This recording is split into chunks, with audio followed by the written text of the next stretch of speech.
Sunday was the seventh day of our symposium, and the title of the symposium is The Integral Development of the Human Person for the Sake of the Apostolic Life. And this is a title that Father Edmund Nixon, with his team, the initiators of the symposium, has given to this symposium.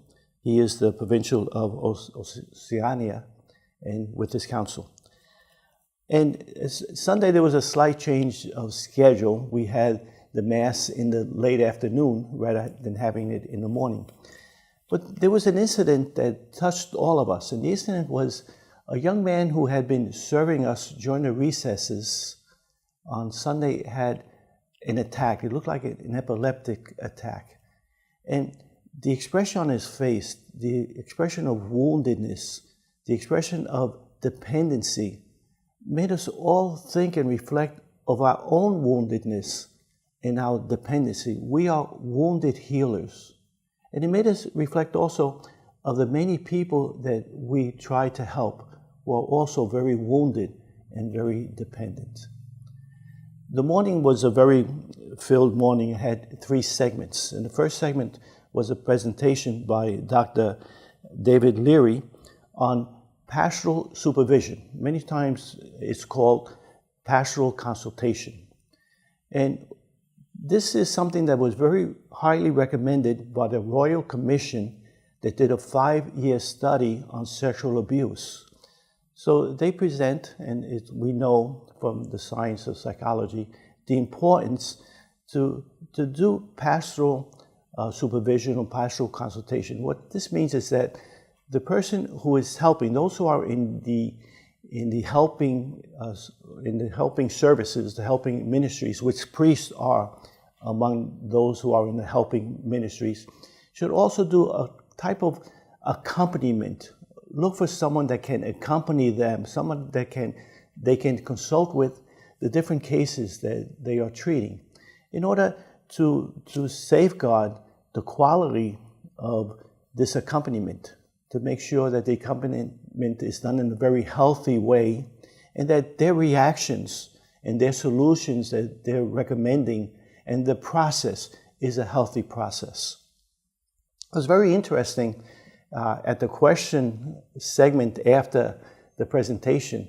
There was a question asked that, what if, as you're accompanying someone, you sense that that person may do harm to themselves? What to do? And the response was very interesting. Dr. Geraldine Taylor, with Dr. David, said, just ask the person, are you so desperate in this situation that you may be thinking of doing harm to yourself? And the second question is, if they respond yes, do you have a plan? And if this person responds that yes, they even have a plan, then there are actions you can take to avoid and to continue the process with this person, because many times this is, as part of the crisis, is just like a transitory phase within the process. So then you can take steps to avoid that harm to the person. The second segment of the morning was very important because it was a role play. It was a role play between Dr. David and Dr. Tony Robinson. And Dr. David presented to Dr. Tony, so Dr. Tony was accompanying Dr. David, a case that he was handling. And the case was very difficult and a very complicated case. And Dr. David presents the case to Dr. Tony to get Dr. Tony's reaction on how he, Dr. David, was handling the case. What were his reactions? What are his emotions? And he expressed to Dr. Tony somewhat of anxiety. So this was interesting to see the touching of his own feelings, the wounded healer, and how it was touching. This case was sparking some anxiety. Now, the whole process was to get to the root. What causes that anxiety?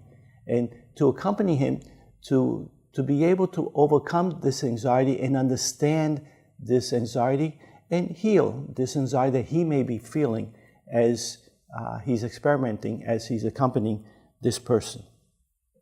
The third segment of the morning was a very filled day with many activities, were the workshops. We had workshops earlier during the symposium, but there were 3 workshops. One workshop was the identifying the psychological challenges that priests meet.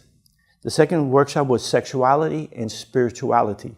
And the third workshop was vulnerability and achievement in formation ministry.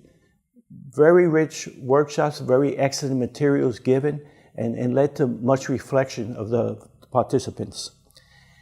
The afternoon session of this 7th day was dedicated to answering some questions that were pending during the whole symposium. And after that session, there was like a brainstorming of now what? Now what to do with the results of this symposium and what to do with the group. There were very many excellent recommendations and suggestions and reflections made on this brainstorming. The experience was a very enriching experience, a very good experience, and I think it's safe to say that it led us to expectation to the last day when we finalized this whole process of the symposium. And one thing I'd like to add that having the symposium here in Pattaya, Thailand, where we had the 25th General Chapter in the same surroundings in this center, where there's a Center for Disabled Person, has not been indifferent to the positive experience that this symposium has had for us. Thank you very much.